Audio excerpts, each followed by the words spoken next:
Hello दोस्तों, नमस्कार। आप सबका मेरे चैनल पर स्वागत है। दोस्तों, जैसा कि मैंने बताया था आप लोगों को, मैं डीजे एम्पलीफायर ट्रेनिंग सेंटर चलाता हूं। अगर आप लोगों को सीखना हो तो आप इस नंबर पर संपर्क कर सकते हैं। चलिए एक ट्रायल लेता हूं एम्पलीफायर किस तरीके से काम करता है, तो वीडियो में बने रहिए। जिस भी भाई को एम्पलीफायर सीखना होगा इस नंबर पर संपर्क कर सकता है।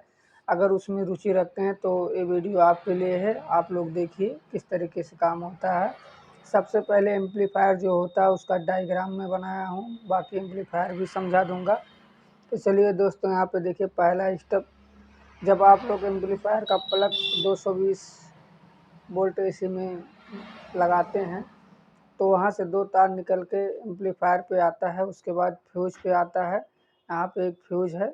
और उसके बाद फिर यहाँ से चलते हुए वो एम्पलीफायर के स्विच पे आता है। स्विच से तार निकल के दो तार ट्रांसफार्मर पे जाते हैं। ट्रांसफार्मर जो आपका एम्पलीफायर के हिसाब से लगा रहता है, जैसे कि 500 वाट 600 वाट में जो रहता है 40-0-40 का और 15 एम्पियर का लगा रहता है। तो यहाँ से आप लोगों को 40-0-40 मतलब एक 40 का एक सप्लाई, एक 40 का एक सप्लाई, बाकी जीरो जो है बीच में ग्राउंड है। यहाँ से सप्लाई निकल के यहाँ आपके कैपेसिटर पे आता है। इसमें बहुत से एम्पलीफायर में 2 कैपेसिटर लगे रहते हैं और एम्पलीफायर में 4 कैपेसिटर लगते हैं, जैसे 500 वाट हो 1000 वाट हो, उस तरीके से कंपनी लगाती है। तो जिसमें जो प्लस सप्लाई रहती है कैपेसिटर के यहाँ पे आ जाता है। 40-0-40 एक प्लस पे लगा देंगे, एक माइनस पे लगा देंगे और जीरो वाला जो है सप्लाई ग्राउंड पे लगा देंगे। यहाँ आप देखिए प्लस पे आ गया सप्लाई, फिर यहाँ माइनस पे आ जाएगा सप्लाई, फिर जो ग्राउंड वाला है यहाँ पे ग्राउंड ग्राउंड जुड़ जाएंगे। फिर ये जीएनडी हो जाएगा, यही तार स्पीकर पर चला जाएगा। बाकी यहाँ से प्लस सप्लाई निकल जाएगी। यहाँ से आप लोग देख सकते हैं 2 तार निकल रहे हैं। मैं डायग्राम बनाया हूँ, बाकी आप लोगों को एम्पलीफायर में भी दोस्तों समझा दूंगा। आप यहाँ दो ये तारे देख सकते हैं, एक प्लस का तार है और एक माइनस का वायर है। अब यहाँ पे 40-0-40 की सप्लाई थी, तो ये आके जब कैपेसिटर से होके आएगा तो लगभग आपका 45 से लेकर 50 वोल्ट के बीच में हो जाएगा, 45 से 50 वोल्ट। अब यही 45 से 50 वोल्ट आपके जो ट्रांजिस्टर लगे रहते हैं, लेकिन बहुत लोग इसको मासफेट भी बोलते हैं। तो इस पे एक तरफ 5200 लगा हुआ है, एक तरफ 1943 लगा हुआ है और यही सप्लाई आके एम्पलीफायर के मॉड्यूल के जो जो ट्रांजिस्टर लगे हैं, प्लस सप्लाई इसके 5200 के कलेक्टर पे चला जाएगा, जो माइनस सप्लाई है 1943 के कलेक्टर पे चला जाएगा। तो दोस्तों, यही सप्लाई फिर आप लोगों का ड्राइवर बोर्ड पे आ जाएगा। जैसा कि ये 2K2 ड्राइवर बोर्ड है, अन्य ड्राइवर बोर्ड भी हो सकते हैं। तो यहाँ जो लगा है, बहुत से ड्राइवर बोर्ड में जो प्लस वाले ट्रांजिस्टर लगते हैं, एक जैसे कि आपका एनपीएन हो गया और माइनस वाला पीएनपी हो गया। तो जो प्लस सप्लाई है एनपीएन के कलेक्टर पे आ जाएगा और बाकी जो माइनस सप्लाई है वो 1943 या कोई भी पीएनपी ट्रांजिस्टर होगा उसके कलेक्टर पे आ जाए, ताकि इन लोगों को बोल्ट मिल सके। तो दोस्तों, इस ड्राइवर में काफ़ी कंपोनेंट लगे रहते हैं, तो मैं उसके बारे में आप लोगों को नहीं बता रहा हूँ, आप लोग सिर्फ देखिए। तो जो सप्लाई आती है प्लस वाली, प्लस सप्लाई ड्राइवर बोर्ड के कलेक्टर पे आ जाएगा। जो इसमें ट्रांजिस्टर लगे हैं छोटे छोटे 5200-1943 के अलावा भी लगे रहते हैं, तो जो भी होगा एनपीएन पे प्लस जाएगा, पीएनपी पे माइनस जाएगा। और फिर यहाँ से यही सप्लाई यहाँ से आपका एक जो एम्पलीफायर से आता है 3.5 mm के जैक से ऑडियो सिग्नल इसी ड्राइवर बोर्ड पे लग जाएगा, यही बेस ट्रेबल पे भी आता है। तो यहाँ से जो आपका एम्पलीफायर का जो वाइफर बनेगा, वाइफर, वही वाइफर इस ट्रांजिस्टर के बेस पे आएगा। वही बेस से आउट हो करके एमीटर से होते हुए आप लोगों को जो 5200 एनपीएन ट्रांजिस्टर से होते हुए एमीटर से होते हुए आपके 5200 के बेस पे आएगा। मतलब इसके एमीटर से निकल कर इसके बेस पे आ जाएगा। यही रूल होता है एम्पलीफायर का, ताकि एम्पलीफायर का मतलब होता है किसी सिग्नल को एम्पलीफाई करना। तो 5200 के इस बाउंस होके इस ट्रांजिस्टर के बेस पे आएगा, फिर इस ट्रांजिस्टर के बेस में, इस तरह आप लोग देखिए इसके बेस पर आए, इसके बेस पर आए, इसके बेस पे, इसके बेस पे, बाकी जितने ट्रांजिस्टर लगे हैं सबके बेस पर आएगा।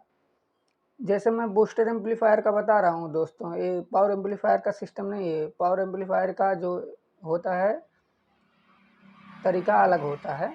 और ये सप्लाई जो प्लस वाली सप्लाई आ गई इसके कलेक्टर पे आ गई है, आप लोग देख सकते हैं इधर कलेक्टर पर यहाँ से, यानी कि इसको सभी ट्रांजिस्टर को वोल्ट मिल रहा है। और बाकी जब ये सिग्नल ले लेंगे इसके बेस पे आ जाएगा, कलेक्टर पे आएगा तो एमीटर से आउट करेगा। आउट यहाँ से आप लोगों का स्पीकर का जो प्लस सप्लाई है यही निकलेगा, आप लोग देख सकते हैं। और 1943 के बारे में बताता हूँ। अब दोस्तों ये माइनस सप्लाई 1943 पे आएगा कलेक्टर पे। बाकी यहाँ से भी ये वाइफर क्रिएट हो करके इसके बेस पर आएगा 1943 के। 1943 जो ट्रांजिस्टर है इसके द्वारा एमीटर से आउट करेगा, इसके एमीटर से आउट हो करके 1943 के बेस पर आएगा। जैसे कि आप लोग जानते हैं ट्रांजिस्टर में बेस कलेक्टर एमीटर होते हैं, चाहे एनपीएन हो या पीएनपी हो, तो इसके बेस पे आ जाएगा, तो इसके बेस पे, फिर इसके बेस पर, इसके ऐसे जितना एम्पलीफायर होगा उसी, जितना ट्रांजिस्टर होगा उसी के हिसाब से। तो आप लोग देख सकते हैं इधर ये माइनस सप्लाई से कलेक्टर पे सप्लाई चली गई और इधर एमीटर से आउट होकर के इसके बेस पे सप्लाई आएगी जो वाइफर वाली, लगभग वो आपका मान के चलिए 0.5 वोल्ट के करीब में आएगा, लगभग पूरा 1 वोल्ट नहीं आएगा, 0.5 वोल्ट रहना दीजिए। उसके ऊपर हो जाएगा तो आपका जो ट्रांजिस्टर है हीट होने लगेंगे, तो ज़्यादातर 0.5 रहता है, पावर एम्पलीफायर में इससे भी कम होता है। तो ये जो बाउंस होकर एमीटर से आउट निकलेगा और वही 1943 के एमीटर से आउट निकलेगा, ये दोनों एक में जुड़ जाएंगे, यानी कि पूरा ट्रांजिस्टर का जो वाटेज निकलेगा वो एक हो जाएगा। तो लगभग एक पेयर आप लोगों को 100 वाट आउटपुट देता है। तो दोस्तों ये यहाँ पे आप लोगों का प्लस सप्लाई निकल गया। और जो जीएनडी वाला था माइनस सप्लाई, एम्पलीफायर में जो ग्राउंड होता है वो एम्पलीफायर के बॉडी में अटैच कर दिया जाता है, जिससे कि वो कभी भी काम में लाया जा सके ग्राउंड पर। और ये इसका माइनस सप्लाई यहाँ से निकाल के आ गया, तो यही माइनस हो गया। ये दोनों आएंगे, यहाँ स्पीकर प्रोटेक्शन लगा रहता है किसी भी एम्पलीफायर में, जो बढ़िया एम्पलीफायर होते हैं उसमें स्पीकर प्रोटेक्शन लगा रहता है। तो दोस्तों स्पीकर प्रोटेक्शन से होते हुए, जैसे मान लीजिए कभी कोई दिक्कत हो गया तो यहाँ से आप लोगों का पूरा बचा लेगा, एम्पलीफायर ट्रांजिस्टर जलने से बच जाएंगे। उसके बाद यही वायर होते हुए आप लोगों को आउटपुट ट्रांसफार्मर पर अगर एम्पलीफायर में लगा है तो ठीक है, अगर नहीं लगा है तो यही मेन आप लोगों को आपका स्पीकर बॉक्स पे चला जाएगा, जो आप लोग अलग से लगाते हैं 2 स्पीकर 400 वाट 600 वाट जो भी लगाते होंगे, यहाँ पर चला जाएगा। और ना अगर उसमें लाइन मैचिंग का सिस्टम है तो उसमें लाइन मैचिंग का भी रहता है जुगाड़। बाकी उसमें आप लोगों को अगर 2 ओम 4 ओम 8 ओम का बना हुआ है तो यही दोनों तार आके स्पीकर वाला जुड़ जाएंगे। इसी पे आप लोगों का एक कॉमन निकल जाएगा, बाकी 2 ओम की सप्लाई निकलेगी, 4 ओम की, 8 ओम की। अगर दोस्तों इसमें आप लोगों को समझाने में कोई दिक्कत हो, आप मेरे कमेंट बॉक्स में डाल सकते हैं, जो भी कमेंट हो। मैंने कोशिश किया आप लोगों को समझाने की, लेकिन दोस्तों अगर पास में रहने से कुछ अलग ही ज्ञान होता है, ये तो डायग्राम है। बाकी एम्पलीफायर जो सीखना हो आप लोग मेरे नंबर पर संपर्क कर सकते हैं दोस्तों। नंबर 1 के हिसाब से आप लोगों को सिखाऊंगा, आप लोगों को कोई प्रॉब्लम नहीं होगा।